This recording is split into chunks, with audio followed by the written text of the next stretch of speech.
সুপ্রিয় দর্শক, study in China প্রতিদিনের বইমেলা অনুষ্ঠান থেকে আপনাদের সবাইকে স্বাগত জানাচ্ছি। আমি মুশফিকা। আজকে বইমেলায় আসার পর আমার কাছে মনে হয়েছে বইমেলা আসলেই তার প্রাণ ফিরে পেয়েছে। আজকে প্রতিটি স্টলে যেভাবে দর্শক এবং পাঠক সংখ্যা বেড়েছে, আমার কাছে মনে হচ্ছে যে বইমেলা তার ঐতিহ্যে ধারণ করছে। আজকে আমরা যে দর্শক দেখতে পাচ্ছি, প্রতিটি স্টলে এত ভিড় বেড়েছে যে যারা বই বিক্রি করছেন তারা মোটামুটি হিমশিম খাচ্ছেন।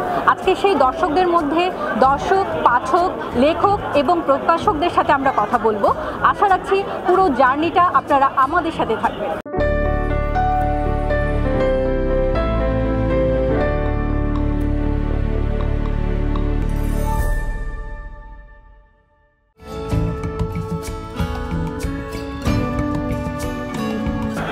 এই বইমেলায় অন্যান্য বারের মতো নয়। আমরা দেখেছি একটি ফ্যাসিস্ট শাসন ব্যবস্থার মধ্য দিয়ে মেলার নানান প্রান্তে এক ব্যক্তি, এক দলের বিভিন্ন রকমের স্টল, সেটি এবছর দেখা যায়নি। 100% স্কলারশিপে চীনে উচ্চশিক্ষা। বিস্তারিত জানতে এখনই কল করুন 01781876187। একটি মুক্ত পরিবেশ, সবাই যার যার মতো করে কথা বলছে, বই কিনছে। প্রচুর মানুষ, শিশু, নারী, যুবক, বৃদ্ধ, সর্বস্তরের মানুষ বইমেলাতে আসছে। একটি প্রাণের মেলার মতোই মনে হচ্ছে। যারা অনেক বছর ধরে মেলায় আসেন না, তারা মেলায় আসবেন, বই কিনবেন, বাচ্চাদেরকে বই উপহার দেবেন, স্ত্রীকে বই উপহার দেবেন এবং পরিবারের সকল সদস্যের জন্য বই কিনবেন। তাতে করে হবে কি, একটি জ্ঞানমুখী সমাজ আমরা দেখতে পাবো।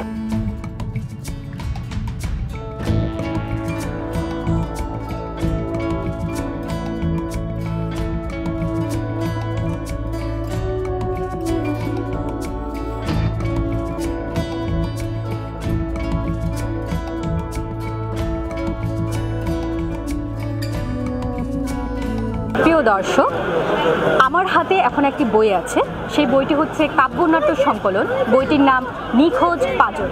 এই বইটি লিখেছেন পারভেজ শিশির। তিনি এখন এই মুহূর্তে আমার সাথে আছে। এই বইটি যে আপনি লিখেছেন, মানে এই বইটির মূল প্রতিপাদ্য বিষয় আসলে বাংলাদেশের সমকালীন সাহিত্যে কাব্যনাট্যের একটা আলাদা জায়গা রয়েছে। এটা আমি এমনভাবে উপস্থাপন করার চেষ্টা করেছি যেটা আমাদের একটা প্রমিত সাহিত্য বলে কথা আছে। সেই প্রমিত সাহিত্যের যে কাব্যের ব্যাপারটা, কাব্য এবং নাটকের সম্মিলন, এই সম্মিলন মানে দুটো সংমিশ্রণে এবং এটার একটা বিশেষ একটা ব্যাপার আছে যে আমাদের কাব্যনাট্যগুলো দুই ধরনের কাব্যনাট্য হয়। একটা হচ্ছে পাঠধর্মী আর একটা হচ্ছে মঞ্চধর্মী। তো এইটা মূলত পাঠধর্মী কাব্যনাট্য করা হয়েছে। এই সংকলনটাতে আমার 12টা কাব্যনাট্য রয়েছে। 100% স্কলারশিপে চীনে উচ্চশিক্ষা। বিস্তারিত জানতে এখনই কল করুন 01781876187। আপনার বইয়ের উত্তরোত্তর সমৃদ্ধি কামনা করছি। প্রিয় দর্শক, আমরা এখন দাঁড়িয়ে আছি নবসাহিত্য প্রকাশনী, স্টল নাম্বার 743 এবং 44 নম্বরে। আমরা আশা রাখছি আপনারা বইমেলায় এসে নবসাহিত্য প্রকাশনীতে অবশ্যই আসবেন এবং পারভেজ শিশিরের নিখোঁজ পাঁজরে বইটি সংগ্রহ করবেন।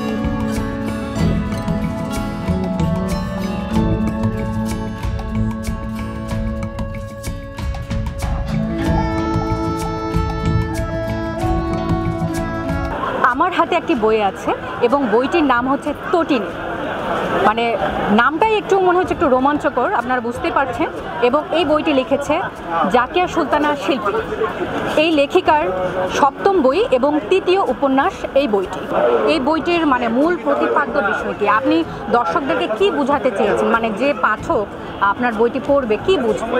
আসলে আমাদের বাস্তব জীবনের সাথে গ্রামীণ পরিবেশ, শহরের পরিবেশ একটা মেয়ের জীবনে কিভাবে আবির্ভূত হয় এবং সেই বিভিন্ন প্রতিকূলতাগুলো কাটাতে আমাদের কতগুলো যে পদক্ষেপ নিতে হয়, জীবনের বিভিন্ন ঘটনার সাথে আমাদের চড়াই উতরাই পার করতে হয়, সেই ঘটনাগুলো কীভাবে প্রতিহত করে একটা মেয়ে তার সফলতা জীবনে বয়ে আনে। আমি সেই রকম কিছু মেসেজ দেওয়ার জন্য বর্তমানকার প্রজন্মের ছেলে মেয়েদের জন্য আমার এই লেখা, যাতে ওরা কিছু এখান থেকে নিতে পারে। এই লেখা থেকে ওরা ওদের জীবনকে সুন্দরভাবে গঠিত করতে পারে। 100% স্কলারশিপে চীনে উচ্চশিক্ষা। বিস্তারিত জানতে এখনই কল করুন 01781876187।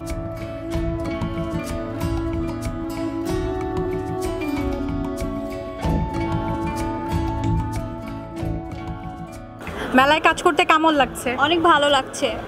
এটা কি তোমার প্রথম এখানে? এটাই আমার প্রথম। মানে কেমন ফিল করছো যে পাঠক সংখ্যা কেমন বাড়ছে? আগের তুলনায় আজকে পাঠক সংখ্যা অবশ্যই বাড়ছে, কারণ আজকে ছুটির দিন, সবাই ছুটি পেয়েছে আর নতুন বইমেলা তো হচ্ছে, পাঠকরা অবশ্যই বেশি আসছে। তোমার কাছে এসে ওরা কি জানতে চায়, মানে কোন টাইপের লেখকের এবং কাদের বই, মানে কোন ধরনের আলোচনা, ধরো যে বিভিন্ন ধরনের তো বই থাকে, ম্যাগাজিন থাকে, কি চায় লেখকরা, পাঠকরা বিভিন্ন ধরনের বই চায়। কেউ হচ্ছে আপনার থ্রিলার টাইপ উপন্যাস চাচ্ছে, কেউ রোমান্টিক চাচ্ছে, কেউ কবিতার চাচ্ছে, এরকম আর কি। আচ্ছা, তো এখানে তো মানে আনুমানিক কতজনের তোমার বই রেখেছো তোমরা? এখানে অনেকের বই রয়েছে আপনার। তারা মানে যাদের বই রেখেছো তারা কি এখানে আসে তোমাদের কাছে? জি আসে, আপনার এই তো আজকে এসেছেন মার্ডার বইয়ের নুরুল হুদা। আচ্ছা, কামরুল আচ্ছা। হুদা। হ্যাঁ, আমিও আমার হাতে তুমি এটা দিয়েছো, মার্ডারের হচ্ছে কামরুল হুদা।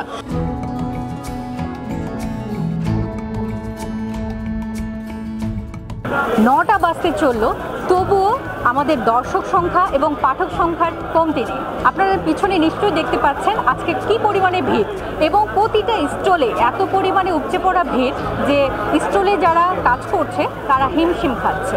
শুধু এই ফেব্রুয়ারি মাস জুড়ে নয়, আমরা চাই সারা বছর জুড়ে আমাদের পাঠক এবং দর্শকরা বই পড়বে এবং তাদের চিন্তা ভাবনা মানে সবার মধ্যে বৃদ্ধি পাবে, যে কিভাবে একটা নতুন বাংলাদেশ গড়ে তোলা যায় এবং সাহিত্য সংস্কৃতি কিভাবে বিকশিত করা যায়। সব কিছুর যেমন শুরু আছে, শেষও আছে। আমরা আমাদের অনুষ্ঠানের শেষ প্রান্তে চলে এসেছি। আপনারা আমাদের এই অনুষ্ঠানের মাধ্যমে আমাদের দর্শক, পাঠক, লেখক এবং প্রকাশকদের বই নিয়ে অনুভূতি জেনেছেন এবং আমরা কেমন বাংলাদেশ চাই সে সম্পর্কে জেনেছেন। আমরা সত্যি একটি সুন্দর বাংলাদেশ চাই এবং বাংলাদেশের মানুষের জন্য খুব ভালোভাবে আমরা অবস্থান করতে পারি। আজ এই প্রত্যাশা নিয়ে বিদায় নিচ্ছি।